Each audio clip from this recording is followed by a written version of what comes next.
சற்று முன் திடீரென தாக்கப்பட்ட நடிகை விஜய். தாவேக்காவில் திடீரென ஒரு பதட்டமும் பரபரப்பும் இப்போ ஏற்பட்டிருக்கு. விஜய்க்கு என்னாச்சு அப்படின்னு தாவேக்கா மட்டும் இல்லாம சினிமா பிரபலங்கள் எல்லாருமே அதிர்ச்சி அடைஞ்சிருக்காங்க. விஜய் அரசியல் கட்சி ஆரம்பிச்ச உடனே ஏகப்பட்ட பிரச்சனைகள், ஏகப்பட்ட வம்புகள்னு அடுத்தடுத்து விஜய்க்கு சோதனையா வந்துட்டு இருக்கு. விஜய் தனது அரசியல் கட்சி ஆரம்பிச்சதுக்கு பிறகு இப்போ வரப்போற 2026 சட்டமன்ற தேர்தலை முன்னிட்டு விஜய் அவருடைய அரசியல் சுற்றுப்பயணத்தை மேற்கொண்டாரு. அப்படி மேற்கொண்ட நிலைமையில தான் இங்க பெரிய ஒரு ஆபத்து விஜய்க்கு ஏற்பட்டுச்சு.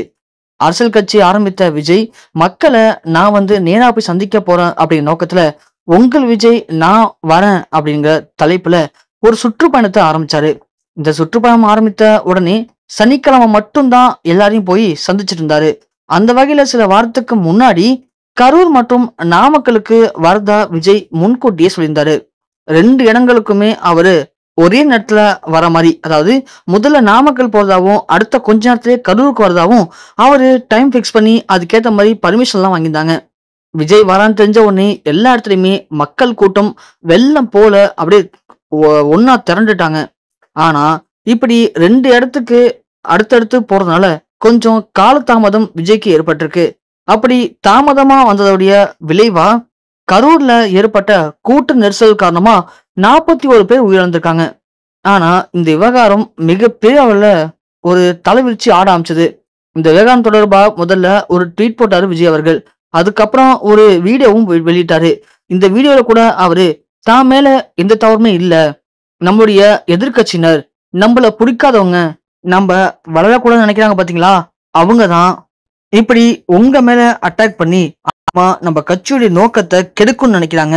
ஆனா எதிர்பாராதமா உங்களுக்கு இப்படி நடந்ததுக்கு நான் உண்மையிலேயே மனசார மன்னிப்பு கேட்டுக்கிறேன். அது மட்டும் இல்ல, இப்போ வழக்கு சிபிஐக்கு மாற்றப்பட்டிருக்கு. எது எப்படி இருந்தாலும் பரவாயில்ல. அநேகமா என்னை பத்தி உங்க எல்லாருக்குமே தெரியும்.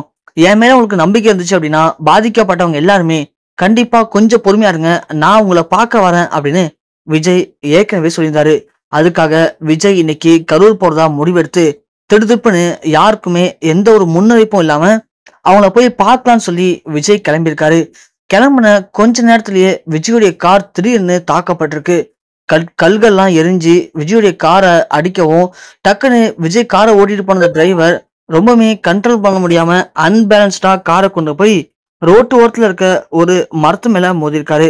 அதன் பிறகு விஜயோடைய அந்த பவுன்சர்லாம் வர அங்க இருந்த அந்த ஒரு சில ரவுடி பசங்க ஓடிட்டாங்க.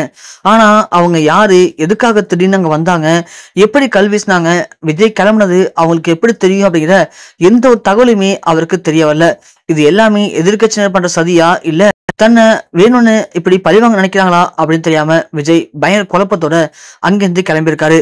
ஆனா விஜய்க்கு தலைப்பகுதியில லைட்டா காயம் ஏற்பட்டிருக்கு அப்படின்னும் அதன் காரணமா மருத்துவர்களை வீட்டுக்கே வர வைத்து அவருக்கு தேவையான முதலுதவிகள் அனைத்துமே வழங்கப்பட்டு இருக்கதாகவும் இப்போ மிக முக்கியமான தகவல்கள் இணையத்தில் வெளியாகி அனைவருக்குமே உச்சக்கட்ட ஒரு அதிர்ச்சி தான் இப்போ ஏற்படுத்தியிருக்கு.